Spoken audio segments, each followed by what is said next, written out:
വാർത്തയിലേക്ക് മെന്റലിസ്റ്റ് ആദിക്കെതിരെ കൊച്ചിയിൽ case. Insomnia എന്ന പരിപാടിയുടെ പേരിൽ പണം വാങ്ങി വഞ്ചിച്ചു എന്നാണ് പരാതി. കൊച്ചി സ്വദേശിയുടെ പരാതിയിൽ എറണാകുളം സെൻട്രൽ പോലീസാണ് കേസെടുത്തത്. ജോയ്മോൻ ജോസ് ചേരുന്നു കൂടുതൽ വിവരങ്ങളുമായി. ജോയ്മോൻ, എന്താണ് പരാതിയിൽ പറയുന്നത്?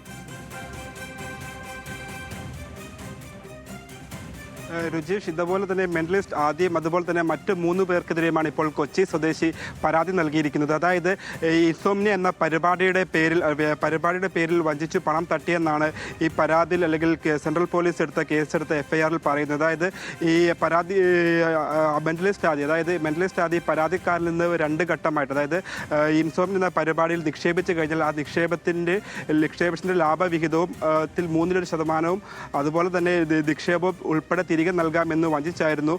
ഇതിൻ പ്രകാരം 23 ലക്ഷം രൂപ ആദ്യഘട്ടത്തിലും പിന്നെ രണ്ടാമതായിട്ട് 12 ലക്ഷം രൂപയും തട്ടിയെടുത്തു. മൊത്തം 35 ലക്ഷം രൂപ വഞ്ചിച്ചു തട്ടിയെടുത്തുന്ന പരാതിയിലാണ് ഇപ്പോൾ സെൻട്രൽ പോലീസ് കേസ് രജിസ്റ്റർ ചെയ്തിരിക്കുന്നത്. മൊത്തം 4 പ്രതികളാണ്. ഇതിൽ 1-ാം പ്രതിയാണ് ഈ മെന്റലിസ്റ്റ് ആദി. ഇപ്പോൾ ഇതിൻ്റെ ഭാഗമായി തന്നെയാലും ഈ പണം കണ്ണൂർ, അതായത് പരാതിക്കാരൻ്റെ കണ്ണൂരിലുള്ള ബാങ്ക് അക്കൗണ്ടിൽ നിന്ന് ഇടപ്പള്ളിയിലുള്ള സൗത്ത് ഇന്ത്യൻ ബാങ്കിലേക്ക് 2 ഘട്ടമായിട്ടാണ് പൈസ മെന്റലിസ്റ്റ് ആദി വാങ്ങിച്ചെടുത്തത്. അപ്പോൾ ഇത് പൈസ നൽകിയിട്ടും ഈ ഇൻസോംനിയ പരിപാടിയിൽ നിക്ഷേപകനായി ഈ പരാതിക്കാരൻ മാറിയിട്ടും യാതൊരു തരത്തിലുള്ള ലാഭവിഹിതമോ അതുപോലെ നിക്ഷേപ തുകയോ ലഭിക്കാതെ വന്നതിന് പിന്നാലെയാണ് പരാതിക്കാരൻ പോലീസിൽ പരാതിപ്പെടുകയും പിന്നാലെ കേസെടുക്കുകയുമായിരുന്നു. ഇതിൽ 4 പ്രതികളാണുള്ളത്. അതിൽ 1-ാം പ്രതിയാണ് മെന്റലിസ്റ്റ് ആദി. രുചീഷ്.